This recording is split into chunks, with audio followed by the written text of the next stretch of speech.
This is a story about a British boy in the autumn of 1969, lying on his stomach on the front room carpet, with a toy catalog open in front of him, a pencil in his hand, circling the things he would never actually get, and wanting them with an ache that a grown man can still feel 50 years later.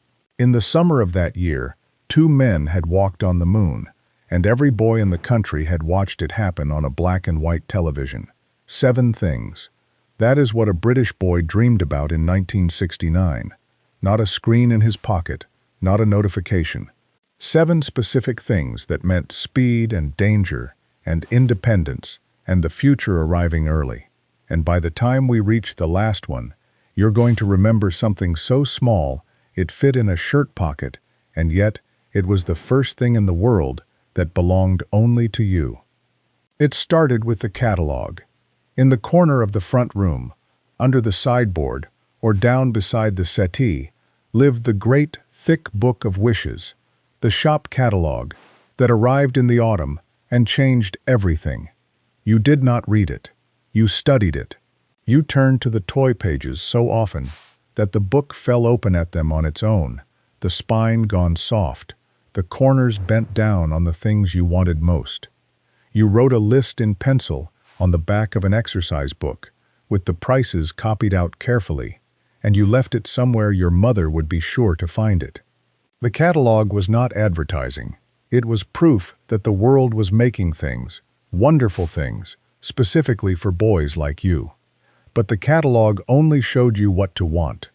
The first thing a boy actually longed to own was faster than any page could hold. The bicycle. In 1969, a bike was not a toy, it was a passport. It was the first machine that was truly yours, and the moment you had one you could go anywhere, right to the edge of the known world, and back before tea, with nobody able to follow, and nobody able to find you. For most boys, it was a hand-me-down, a heavy black thing with your father's spanner marks on it, and a saddle worn shiny by an older brother, and you loved it without reservation.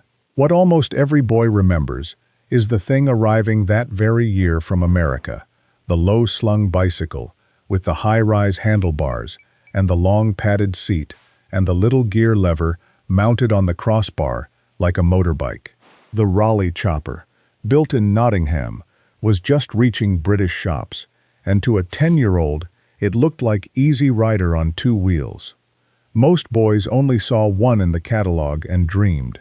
If you actually got one, you were somebody on your street. Tell me in the comments, what was your first bike? The chopper, a hand-me-down, something else entirely. Say the color if you remember it. I read every single one. The bike gave you the whole neighborhood. The next thing gave you a world small enough to hold in one hand. The die-cast cars. A boy's pocket in 1969 rattled, because there was almost always a little metal car in it.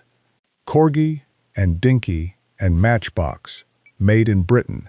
Each one a tiny, perfect motor car cast in metal with real windows and wheels that spun, and on the best ones, doors and a bonnet that actually opened. They cost a few shillings, little enough that a boy could just about buy one himself, and you knew every model by name and by number. What almost nobody outside the club remembers is that in 1968, Corgi had made a golden car with an ejector seat that flipped a little gray villain out of the roof, from a spy film every boy had seen, and for a year or two, that was the single most wanted object in Britain. You built roads in the carpet pile with your finger. You lined the cars up on the windowsill in an order that meant something only to you. The Corgi factory in Swansea, the Dinky works up in Liverpool. These were where a British boy's fleet came from, and every car was a small, heavy promise of the open road. The cars stayed on the carpet. The next thing came from 250,000 miles away. On the 20th of July, 1969, Neil Armstrong stepped down onto the moon, and every British boy who could stay awake, was allowed to, sat cross-legged in front of the television in the small hours, watching a gray ghost of a picture arriving from another world, And something shifted in a 10-year-old that night that never shifted back. Being an astronaut stopped being a made-up thing and became a job a boy might actually do. Space flooded into everything after that. Model rockets, airfix kits of the lunar module, astronaut figures with real fabric suits and little plastic helmets, Corgi's own version of the moon buggy. A boy who was 10 in 1969 belonged to the only generation in history for whom walking on the moon was not history in a book. It was the news. It happened while he was alive and young and lying on the carpet. And for a while, every boy in Britain believed the future had his name on it. The moon was the biggest dream of all, but some dreams were smaller and faster and happened on the living room floor. Before we get to the last three, tell me in the comments, what did you want most when you were 10? The bike, the space toys, something else?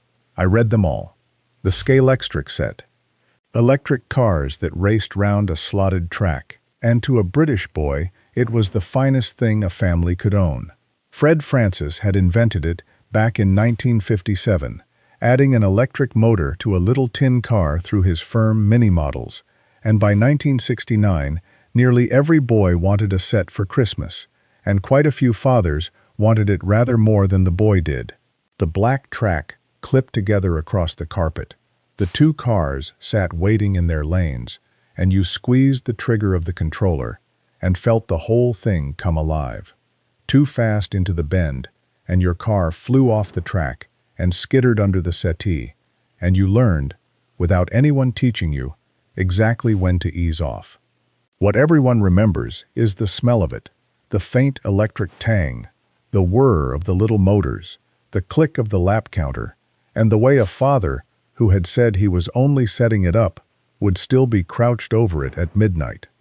Cheaper toys came and went, but few things taught a boy about speed and control the way that little trigger did. The next thing a boy wanted stood 11 inches tall and went on every adventure he could invent: Action Man. Hasbro called the American version a movable fighting man so that boys could want him without anyone calling him a doll, and in Britain, the toy firm Palitoy, up in Colville in Leicestershire, made him their own from 1966 and named him Action Man. 11.5 inches of articulated soldier, with a little scar on his cheek, and, on the early ones, painted hair and hands that could grip a tiny rifle. In 1969, he came in his uniforms of soldier and sailor and pilot, with a wooden kit locker for all his gear, and a boy wrote every mission himself, out loud, on the bedroom floor. Nobody handed him a script. That kind of play, made up entirely in a boy's own head, built an imagination that could generate its own stories for a lifetime. The scar on his face, the elastic that held him together, the smell of the plastic, a whole generation of British men remember all of it. But at the end of the day, when everything was tidied away, there was one last thing, and it was the smallest of all, the transistor radio. Small enough for a shirt pocket, run off a single 9-volt battery, and it belonged to you and to nobody else. The television was the family's. The radiogram in the corner was your parents'. This was yours alone. You held it to your ear and turned the little wheel through the hiss and the whistle until you found the music, the pirate stations giving way to the new Radio 1, the same handful of songs coming round all day, and you were glad every time they came back. In 1969, that meant the last of the Beatles, the Stones, the Kinks, the whole sound of a country changing. Under the covers, after lights out, turned down so low that nobody could hear, you listened to a world that was just for you. That aloneness was not loneliness. It was the very beginning of a private life. We don't just remember the objects. We remember the life around them. The catalog open on the carpet in the autumn, the bike in the road, the little cars in your pocket, the moon on a gray screen at 2 in the morning, the Scalextric car lifting off the bend, Action Man in a shoebox under the bed. the transistor radio whispering under the covers. These were not just the things a British boy wanted.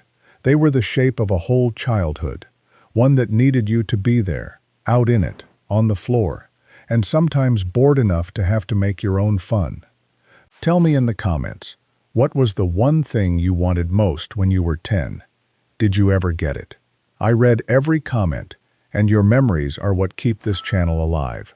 Subscribe, because there is a great deal more of this country left to remember.